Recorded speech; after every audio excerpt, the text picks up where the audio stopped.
สวัสดีครับผมบาสจากวันวอล์กเกอร์ครับวันนี้นะครับผมอยู่แถวพระราม2นะครับจะพาทุกคนนะมาดูบรรยากาศดูซิว่าโซนพระราม2เนี่ยจะเป็นอย่างไรบ้างนะครับจุดที่ผมอยู่นะฮะตรงนี้จะเป็น Big C Extra นะฮะเคหะพระราม2นั่นเองนะครับตรงข้ามก็จะเป็นโลตัสเคหะพระราม2นะครับซึ่งต้องบอกว่าจุดนี้นะครับเป็นจุดการเชื่อมต่อนะฮะ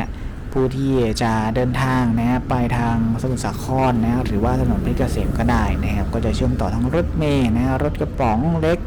นะฮะหรือว่ารถ2แถวนะครับก็สามารถได้เชื่อมต่อได้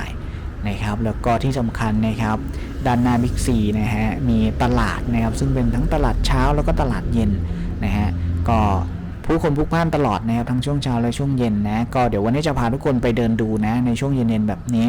นะครับว่าเป็นอย่างไรบ้างถ้าทุกคนพร้อมแล้วนะครับไปเดินดูด้วยกันเลยครับ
พี่เจนไปหาแกว่าหนูแวะโรตัสก็ได้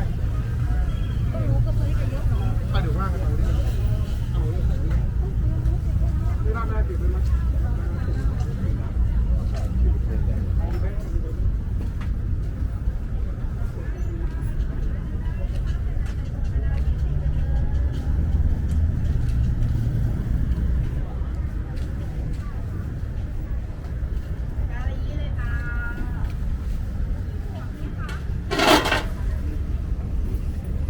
เบอร์หน้าอย่างเดียวเขา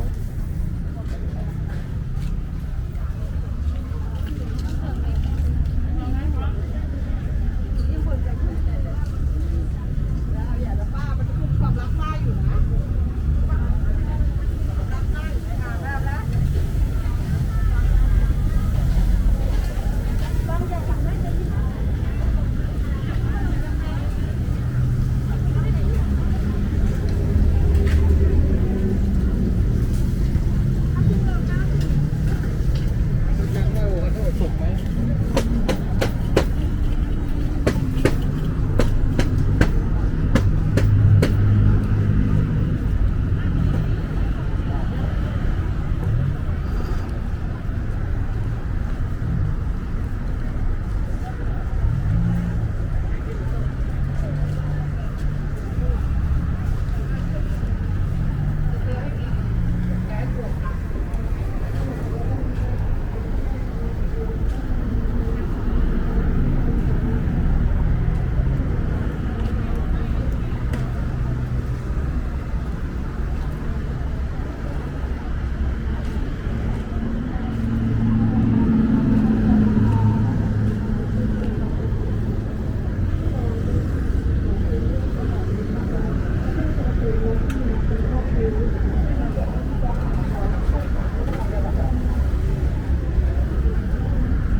การทางสายบ้านเท่าไหร่ก็ร่วมได้